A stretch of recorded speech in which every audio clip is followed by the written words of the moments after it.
15% of registered voters in Kane County went out to vote. Yeah. That's embarrassing. Amy, you get the leaders you don't vote for.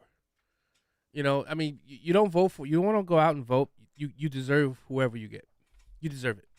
Well, here in Chicago and Cook County, all eyes are on the Cook County State's Attorney's race between Eileen O'Neill Burke and Clayton Harris III.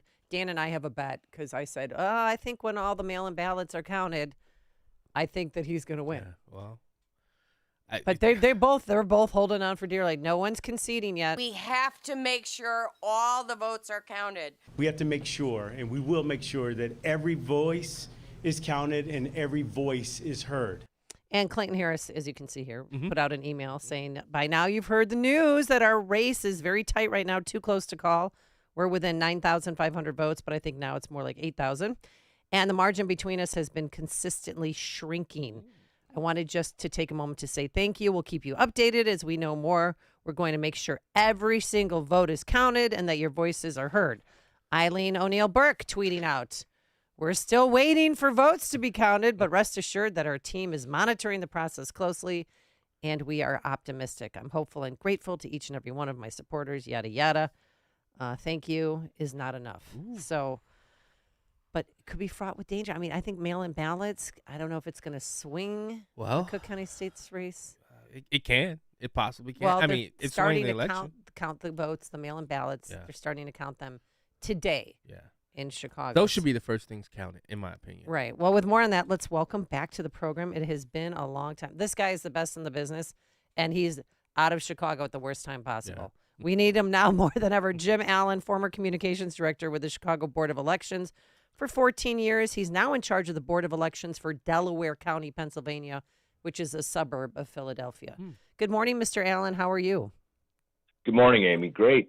How are you? Good. Well, we miss you here. Do you miss Chicago and the suburbs?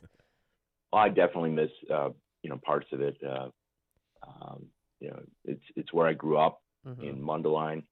I mean, I'm on your show because of Mrs. Cox and Mrs. Nicolay, my fourth and third grade teachers. This is really a math problem.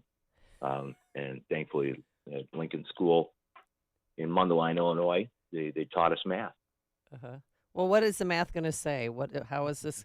Because people want to know. Can you walk us through the process? So why are they starting to count the ballots today? Well, I mean, keep in mind they've been counting the ballots for a while. If they followed the pattern that was established years ago. So as you receive mail-in ballots, you can start processing them a couple of weeks before Election Day, and you process them, but you don't tabulate. So then you tabulate what you have in hand through, let's say, the Saturday before Election Day or the Monday before Election Day, and that way you're protecting against double voting on the poll books, and then you hold back anything that you receive very close to or on Election Day or the day after. And you make sure that none of those ballots were cast, none of those mail-in ballots were cast by people who participated in person. So it's a complicated process, but it's full of guardrails. That being said, I don't have a horse in this race between Mr. Harris and Ms. O'Neill Burke, but a lot of people think of 8,000 or 10,000 or 20,000 votes in a contest as a small margin. It's actually a very, very significant margin. So from what I see, it would take an uphill climb, a significant uphill climb, for the person in second place right now to overcome that 8,000 lead. Well, 8,000, keep in mind, with such low turnout, that's the equivalent of like 35 precincts, full precincts, all going your way. Well, the entire city and the entire suburban Cook County voted pretty close to 50-50. So, finding the equivalent of 30 precincts now, 30 full precincts of votes that went 100% for one candidate and 0% for another, pretty unlikely. All right. So both sides have requested poll watchers, to watch them count the ballots. And do they check signatures to make sure that their signatures match, or how does this work? Yeah, there is a signature verification process. So, they also have to first go through the mail to make sure that it was, to the best they can, mailed on or before Election Day. So they can only count out if it's clearly postmarked or the Wednesday or Thursday after Election Day. Those can't be considered, and those are set aside. So, but just going back to the math, if someone's up 8,000 right now and they receive 60,000, 66,000, whatever, 70,000 mail-in ballots, for you to make up an 8,000 vote margin, you'd have to carry those 58% to 42%. And if that hasn't happened anywhere really in the city, it's unlikely that they're going to suddenly break, considerably differently than what all the voters who spoke on Election Day or in early voting or who mailed in their ballots earlier. It's not likely. It's not impossible, but it's not likely that it's going to break that significantly and be, a full 6 points different, 7 points different than what you've got in hand already. Yeah, unless you're Joe Biden in the 2020 election. Jim, here's my thing. No, that's not true at all. Okay. The mail-in ballots in that election took days to count, and they were consistently 7-3. You had one campaign that was discouraging, which is a fair point. They're turning around now. They're now starting to try to encourage people to use mail-in absentee voting. But that year, you had one campaign encouraging using it, and one campaign discouraging. And fortunately, they trimmed the sails a little bit in Florida, and they tried to draw a line and say, "Oh no, we're talking about mail-in ballots, not absentee." Yeah, I'm not a fan of Jim. Jim, I'm not a fan of it, any of it. I actually served here. Okay. I served here in the General Assembly, and I voted against any of those measures because I'm sick and tired of election season. I think election day works unless you are military, unless you won't be here in country.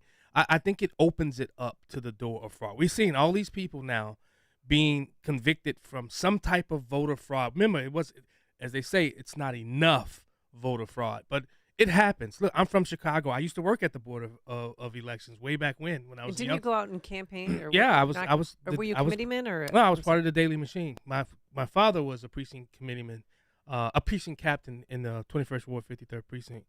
So I've seen the shenanigans. I know what happens. You were part of it? Right. I know what happens behind the scenes. I know how Chicago does it. You can say it doesn't happen. I mean, that's your prerogative, but I know. I've been there. I've been on the ground, seeing how nefarious these people are. And my thing is, if Jim Allen had a perfect world, what would elections do? Would it include voter ID? Because as a black man, I'm offended by people who say that as a black people, we can't go out and get an ID to vote. I think what's wrong with that? What in Jim Allen's perfect world, what does voting look like in America? Well, voter ID is fine as long as you have a safeguard. Because if I lose my wallet, or if Amy loses her purse on the bus or the L last night, that doesn't remove your citizenship. Keep in mind that voting is an extension of the First Amendment. And when you show up to protest, or you show up to petition or assemble, or you show up to church to exercise your religious rights, no one says, "Show me your ID first." It's not like buying liquor. It's not like getting on a plane, where it's a private. But we're changing the leadership structure of our leaders. That's very important. Allow me to finish. Sure. So in Pennsylvania, for example, the only time that you need to show ID is for mail-in absentee voting, and the court struck it down though for in-person voting. It's favored by large margins of Democratic voters and Republican voters. As election administrators, when you have electronic poll books, they have the ability to scan those and actually speed up the voter check-in process and make it more accurate because it's going to read that ID. But again, if you misplace your ID or you forget it or you lost it or whatever last night. That's the question. Do you lose your citizenship, your most fundamental right to vote and express yourself, just because you can't find or don't have your ID with you? Yeah, but There's then you gotta can be bring a safeguard in checkbook there or for a that. bill that has your name on it, Well, like a right. utility bill. That's what I did But- because I didn't have my wallet. So I'm like, oh, so I grabbed my checkbook. Yeah. But they didn't ask my ID because But I They had a knew who I gentleman who needed to show ID because he had changed he was changing his address and he needed 2 forms of ID, and he was out jogging when he came in to vote and he didn't have anything with him, and he became pretty angry. He came back with like 12 forms of ID oh, about an hour later, and slamming them down on the table. It's just you want to make sure that people have the ability to somehow, sometimes they can have a neighbor vouch for them and sign an affidavit in some states. So voter ID is okay as long as there's a safety net for. Yeah, but see, Jim, this is my problem with the what ifs. What if you lose it? What if? So you're telling me when black people go to the bank, when they go to the clubs, the what if applies? No. Listen, we have to have the most secure election and election integrity, and I just simply don't think we're there yet. I just simply don't. well, I think COVID exacerbated any exactly. problems that we had. But what about Pennsylvania? Because you're going to be a swing state. All eyes are on you. Michigan, Wisconsin. Have any of your voter rules changed since the last presidential election? They've held pretty steady. I mean, there are different little micro decisions that are going to be made by the courts. We anticipate that both at the state level and the federal level, there are going to be a number of lawsuits that are going to be filed by both sides, trying to, affect the rules just so slightly here and there. For example, there's a question as to whether or not the voter needs to date the envelope, and then if they date the envelope, does it have to be a quote unquote proper date, meaning sometime this year? We know when the ballot was produced. We know when the envelope was made. We know, when it was sent out.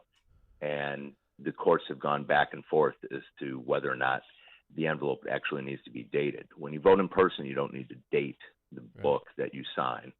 So that's the question. Hey Jim, there are little things like that. Forecast out 10, 15, 20 years from now.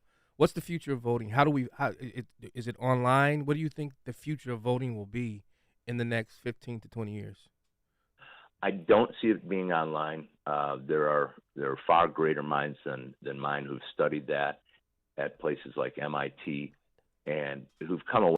The difference between every other online transaction and voting is the whole secret ballot. And if you and I have an online transaction where I buy a bicycle from you, we know everything. At some point, everything is known about that transaction. Whoever's handling it knows my credit card number and everything like that, and then I know that I'm supposed to receive a blue Schwinn. And if when you introduce a secret ballot, now you have to be able to go online, deposit a secret ballot. How does that work? If you have credentials, somehow that ballot is going to be linked to the person.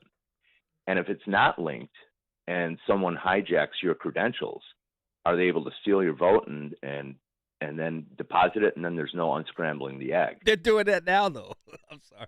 What's that? They're stealing votes now, though. Can you give me examples? Mail-in ballot. I hear that all the time. Harvest but ballot. Ballot harvesting. What's that? Ballot harvesting is one of the easiest way to steal a vote, because all you got to do, you go into these nursing homes with these people who have no clue. I've seen it, trust me, who have no clue who Have they're you voting done it? for, and they're voting.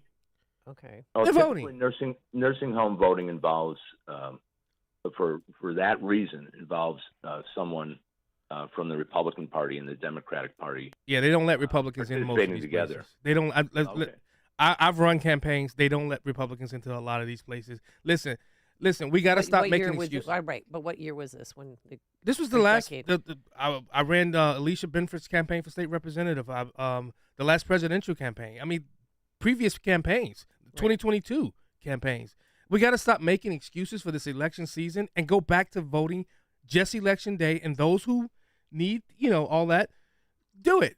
Because and have a holiday so that people, or do that. Change the election day. Make it a day where people are off. Change it from Tuesday. I mean, the state legislative bodies can do that. Change it to a Saturday or something. You get more people out who can vote. I think they do that in Puerto Rico. Yeah. I'm not. So, Mr. Allen, I have one more question for you. So, my good friend was in the room with Clayton Harris and his wife, and then in walks Tony Preckwinkle with her 2 security guards, walks in and says, "You are not conceding. There's outstanding votes in Cook County, mail-in votes in the Southland where you are from, and we are going to win this race." So what is your reaction to that? Well, Is that just we're wishful often thinking? we're often asked as election administrators, why are you still counting the vote when so and so conceded, or when do you think they should concede? And really, that's like none of the business of the Cook County Clerk's office or the Chicago Board of Elections. They're just going to continue counting the votes, whether or not someone concedes, for all the contests that were on the ballot on Tuesday. So, the whole concession talk, that's something between the campaigns, whether and when someone should or should not concede. That it's immaterial to the election administrators. And just looking at the numbers right now, you still think that Eileen or O'Neill Burke is going to win this race? No, I didn't say that. I'm just saying it's a steep uphill climb at this point. Okay. I just 8,000 may seem minuscule, but you look up to Wisconsin, and in 2014 and 2018, Scott Walker won with 30,000 votes, and that was with 2.5 million cast. Here we're looking at roughly 500,000 ballots cast and 8,000 votes apart. Donald Trump won Wisconsin with 23,000 votes in 2016. So with 2.7 million ballots cast. So 8,000 is a big number. And even if it gets trimmed down to 2,000, that's extremely, extremely hard to overcome in a recount, almost impossible. Okay. All right. We're going to have to leave it there for today. Jim Allen, former communications director with the Chicago Board of Elections, and he is currently in charge of the Board of Elections for Delaware County, Pennsylvania. Maybe we'll call you again when it's closer to the November election if you're up for it. Amy, feel free. Okay. You're the best. Thank Take you care. so much for joining us. And he did join us on our turnkey.pro answer line. It's news, opinion, insight. This is Chicago's Morning Answer on AM 560. The Answer.